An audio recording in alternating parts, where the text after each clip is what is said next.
First, I want to say when De Niro first came unhinged on Trump, I thought it was sad. Now, I think it's freaking funny. This is a perfect example of a man that wants to be a boss for real, but can only act it. Trump is a boss for real. So, yeah.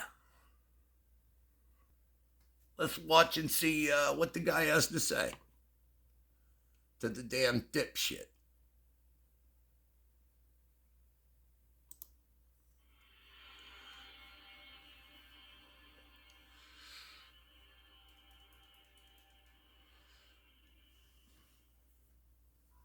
So for the past week and a half or so, we have all witnessed the Hollywood bubble, the film industry, if you will, popped just like that, and everything beginning to backfire, whether it had to do with their ideology, everything to do with DEI getting shoehorned into every single studio out there. All of its actors, actresses, executive producers, writers, directors, I can go on all day. They are all beginning to go into a phase of panic. They are all beginning to go into this phase of attacking their fan bases. Of course, everything to do with different brands that they own and the fandoms that are connected to those brands. And it's not getting any easier for them. Now, focusing on the whole Robert De Niro situation, there's been a lot of things going on with him in the past couple of weeks, and especially within the last week. We'll have a lot more to discuss about this today. This is Mike Zero. Subscribe if you're new and like this video to see future updates. You can also follow me at Mike01. I thank you also very much for the great and kind support.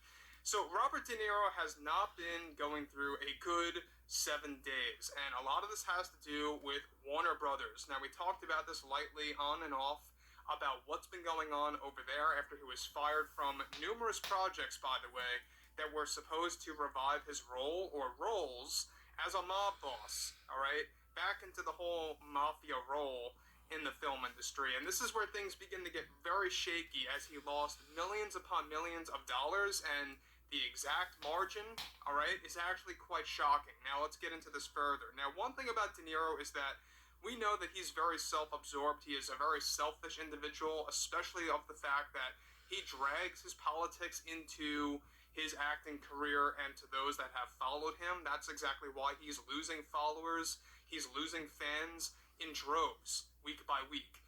And that's the number one rule. If you're an actor or an actress, you don't drag politics into your career. You just don't do it. Now, with the film industry already beginning to head into freefall mode as multiple major studios are there he is on a street speech in New York, one monumental where he said Trump's going to take over the country and the world. Robert De Niro and the recent behavior that he displayed after getting fired from Warner Brothers for 2 major film projects that were aimed to actually revive his mob boss roles. As it turns out, WB, Warner Brothers, fired Robert De Niro not just based on his recent comments when it came to his view of politics, but also it had to do with the last-minute outlandish negotiations and creative differences that he displayed as well.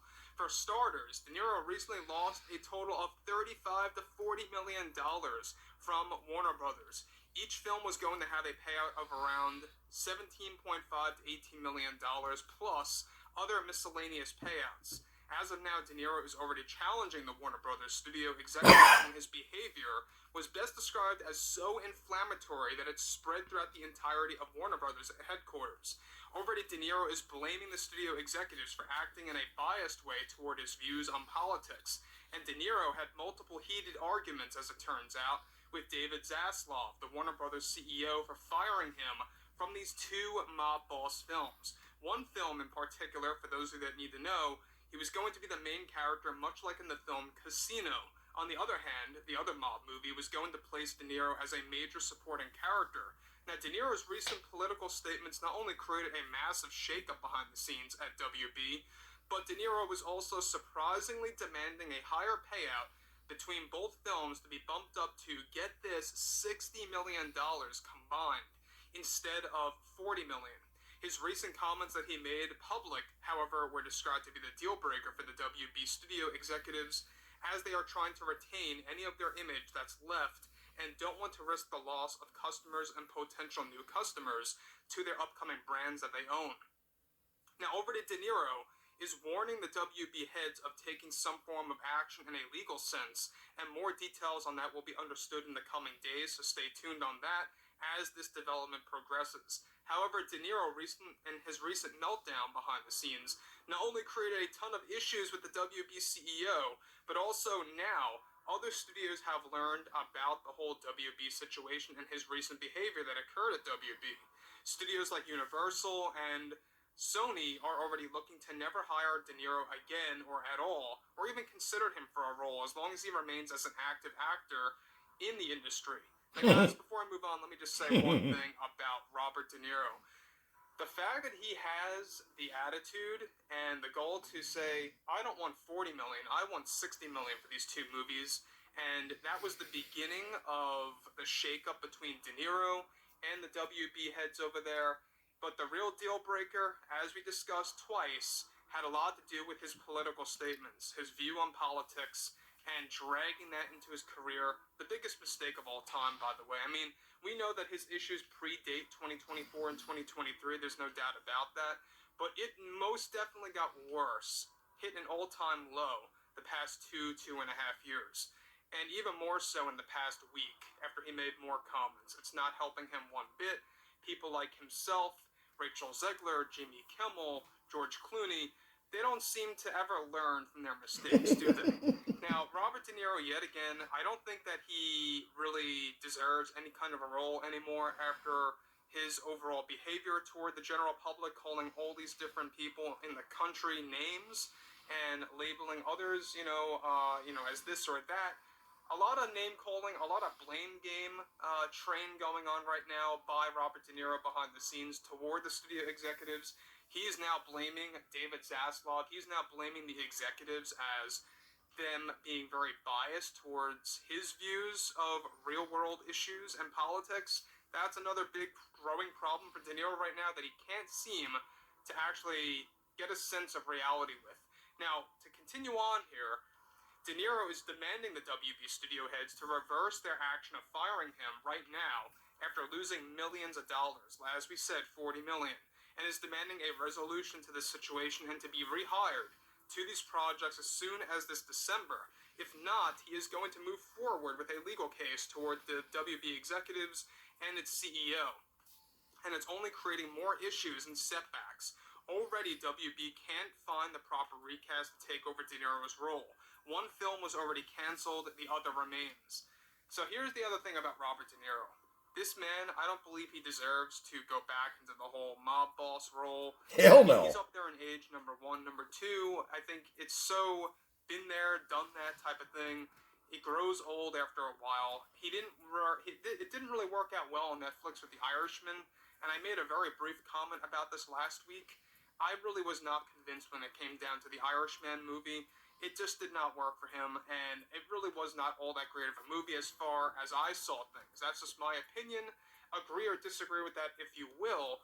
But De Niro, once again, all right, everything is boiling down to him only getting rom-com roles now, or comedy roles. I didn't think it was that bad.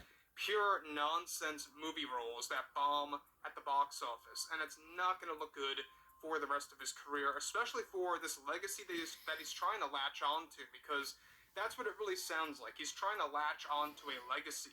He's trying to latch on to the big hit classics that he starred in. Godfather Part 2 and Casino, Goodfellas. I mean, just to name a few there, by the way. Those are like the big three, especially others. But again, I think he's way over his head.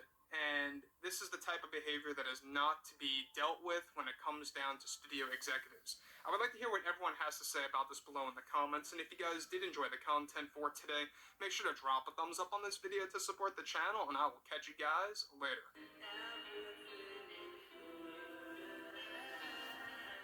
So yeah, guys, there's no way that he didn't not get paid by either Biden or the DNC for that street speech in New York. But he can't get no money there.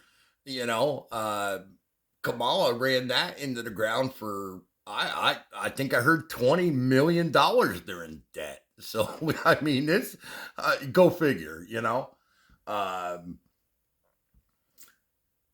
Yeah, I don't know. De Niro, some of the best movies. But yeah, it's just a shame.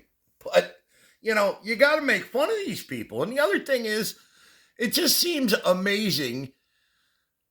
I've been, you know, trying to track down this Trump derangement syndrome when these people are like total lunatics. And it seems to me that they're people that are jealous, um, or they didn't get what they wanted out of Trump. And man, you think they'd friggin' learn, but they're not. And I'm telling you, this shit's gonna get funny. But anyways, yeah, check out this Mike guy. At least go and comment like he's asking. I know I'm subscribing. This guy's level headed, not a dipshit.